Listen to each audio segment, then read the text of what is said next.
nigga, TooRaw in this bitch, bro. What's up, bro? What's happening, bro? What's up, man? Man, I can't call it. Man, I want you to go ahead and tell these niggas how you got the name and, you know, how you started rapping and all that shit like that, bro.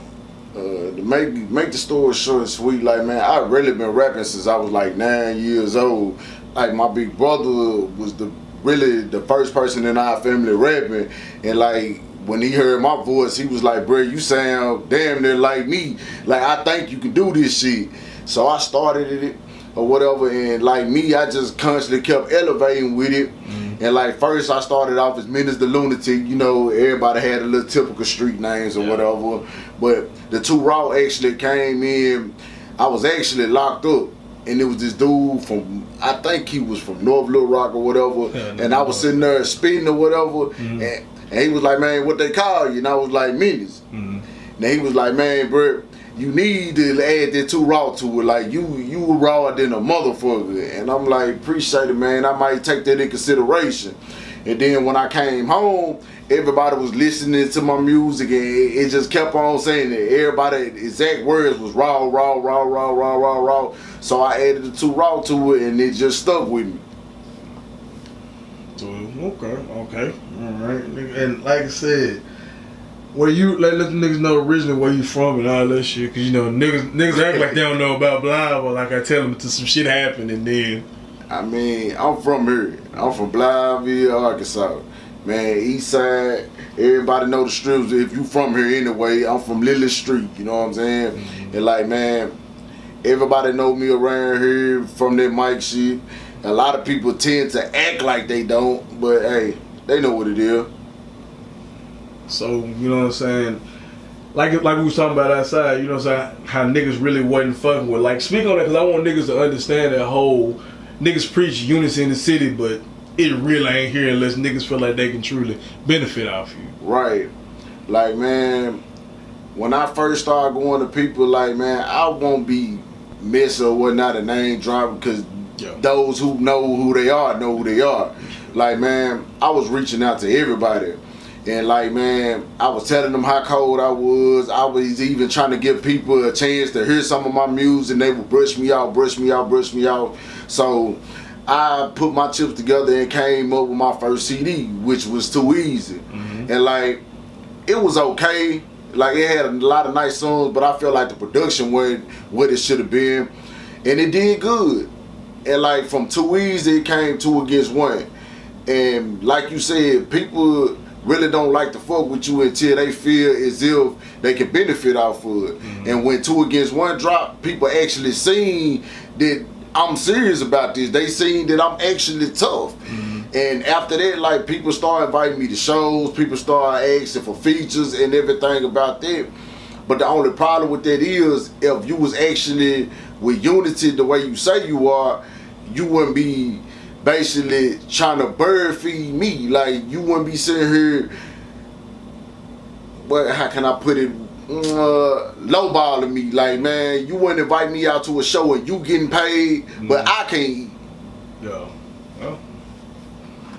So like I said, I tell niggas about the music scene in Blythe. You know what I'm saying? Like, a lot of people know about Chris, and nigga, like, a lot of niggas are starting to know about Tip. You know what I'm saying? Like, how's the music scene here in Blythe, you know what I'm saying, compared to everywhere else in Arkansas?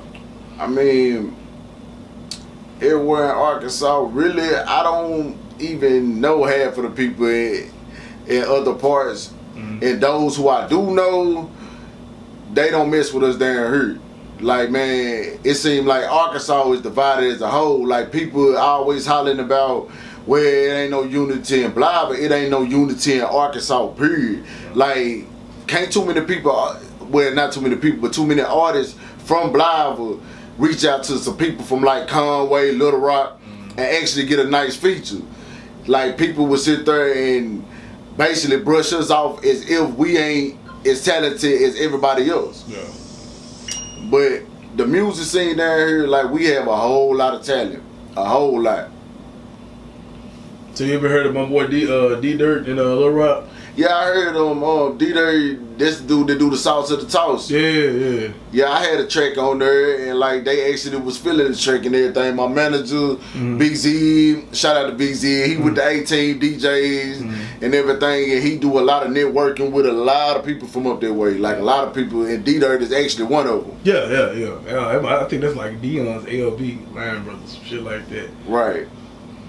So like I said, a matter of fact, we're gonna talk about this street shit in Blob as well. The street shit in Blob, let the niggas know how it is down here. Not really glorifying it, but like I said, niggas don't really, like I said, niggas don't understand until something happens. And then the first thing niggas want to come to me and say, damn, really like Blob really like that for real. I mean, it's really like that. Like, man, Blob is dangerous, like real deal dangerous in certain parts, I'ma say. And like, the people down here, they think it's cool to be street. Like, man, I talk about it a lot in my music, a whole lot. Like, man, I really live the life that these people trying to live. Like, I'm not one of these artists who practice violence and all this stuff on their music and haven't been through it. Like, I'd have been shot before, I'd have been shot at, I'd have shot at people or whatever. And like you said, I'm not glorifying it. This is tactics I had to use to actually make it down here. Cause like people would try you for no reason. Like you just have people just ignorant like that down here. So musically, what other projects you can speak about? You know what I'm saying? Cause I trust me, I understand about not speaking about projects. What else you got up and coming? I mean, right now I'm actually in the studio working on my third solo CD, and this one will be the last mixtape for a while, because after I finish this mixtape, I'm going to actually work on the album. And like, this mixtape is going to be called Give Me the Crown. And it actually speaks for itself, because I feel I'm one of the most underrated artists from this way. And I honestly feel as if I deserve that title. I deserve to be titled the best. Like, can't nobody even speak on my name without saying something nice when it comes to my music. Like, I'm lyrically one of the most sounded people around here. So tell the niggas how it was. You know, tell them niggas the difference between like Lily Street, Lake, you know what I'm saying, Wall. Cause like I said, most people and like in Lil Rock, they do it. They I think they do more of a hoods, whereas versus we do streets and stuff like that. Cause I'm trying to paint a picture for people that watch the video so they can understand, and you know, so understand how grimy we really are down here, and how we, you know what I'm saying, scrapping to try to get away from this situation. Right. Well, you got Lily, which is my hood or whatnot. Lily right now is more of a younger generation, because everybody who came up with me is either dead or in jail. Like, I'm just gonna put it out there. Like, man, and Lily, it's more people getting money and act if they need to act. And like, it ain't just street money. Like, people is actually working hard and actually leaving the streets behind. But it come a point in time where your reputation can catch up with you. And Wall Street, like, man, shout out to Walls, you know what I'm saying? Like, man, I know everybody from over there, and like, one thing anybody can ever say about Wall Street, man, them cats been around for so long. Man. Like, and then each and every, from this end to the other end, all of them stick together. Like, all of them. And Lake is more of a younger generation now, because like I said, the same about Lily. The older guys is actually falling back and actually living a more positive role and only act if they need to act.